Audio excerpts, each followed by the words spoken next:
नमस्कार दोस्तों, मैं आलोक सिंह और आप सुन रहे हैं हॉरर पॉडकास्ट मेरे साथ। तो दोस्तों, आज मैं आपको भूतिया हवेली की कहानी सुनाने वाला हूँ। तो बिना देर ना किए हुए चलिए चलते हैं कहानी की ओर।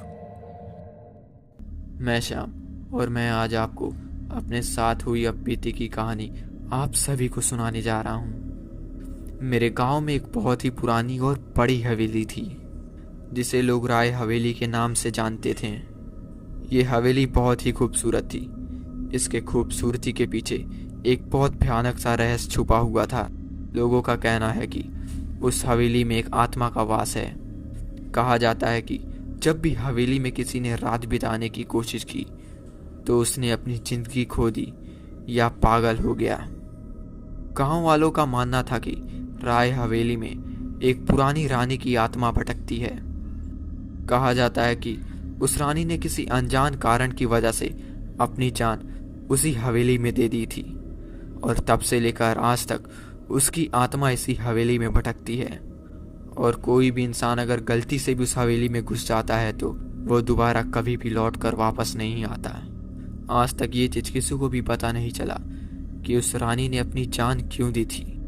इसी रहस्य ने गाँव के सभी लोगों को आज तक डरा कर रखा है। कोई भी गाँव का शख्स वहां पर जाने की हिम्मत नहीं करता। बहुत दिनों के बाद कॉलेज की छुट्टियां मिली थी। इस छुट्टी के दौरान मैं गांव में आया। मैंने कभी भी इन सब बातों को, अफवाहों को गंभीरता से नहीं लिया।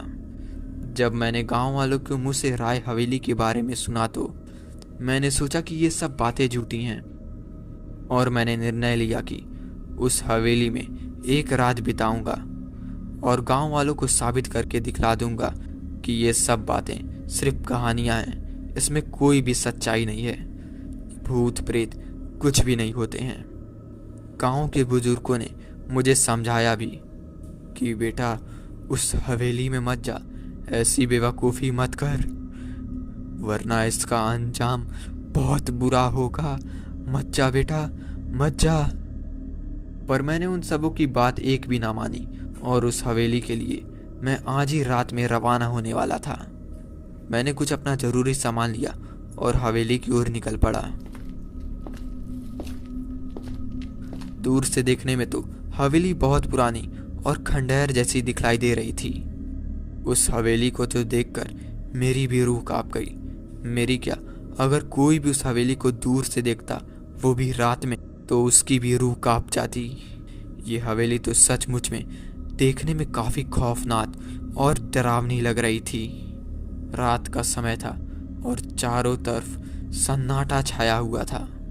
मैंने बड़ी हिम्मत जुटाकर हवेली के अंदर प्रवेश किया और एक कमरे में जाकर अपना बिस्तर लगाया और अपनी टॉर्च जलाकर चारों ओर देखने लगा। हवेली के अंदर कीमती चित्र, टूटे फूटे फर्नीचर और धूल भरी किताबें थीं।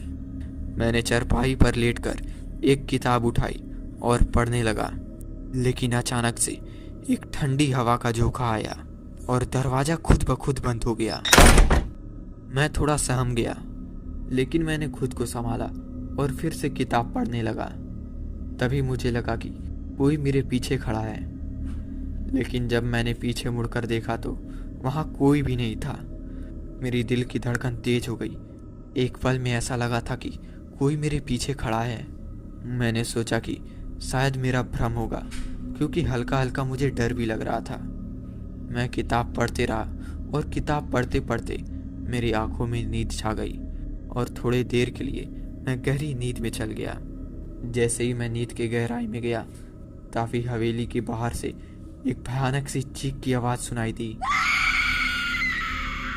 उस आवाज को सुनकर मैं उठ गया और इधर उधर देखने लगा। मेरा चेहरा डर की माती पसीने से भीग गया।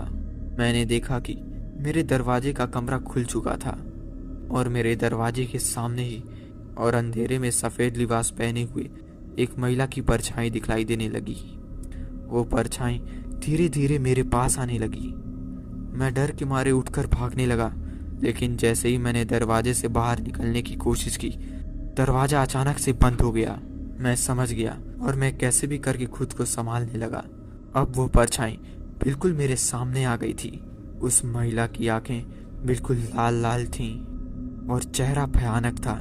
तभी उस औरत ने मुझसे कहा, तुमने मेरी शांति भंग की है, इस जगह से चले जाओ। मैंने किसी भी तरह से हिम्मत जुटाया और कहा कि मैं यह जानना चाहता हूँ कि तुम्हारी आत्मा को शांति क्यों नहीं मिली। तब उस महिला की आत्मा ने बोला कि यह मेरी कहानी है, मैं रानी साहिबा हूँ। मेरा पति काफ़ी निर्दय और मूर्ख था।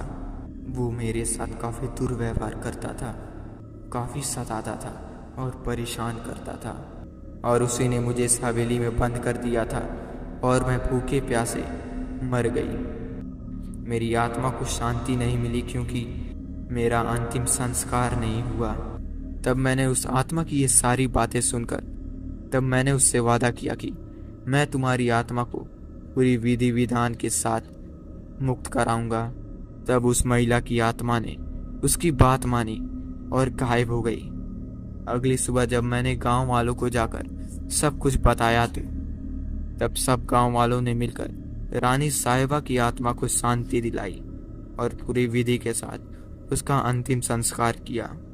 उसी रात के बाद से कोई भी भूतिया घटना उस हवेली में नहीं घटी और वो हवेली शांतिपूर्ण जगह बन गई।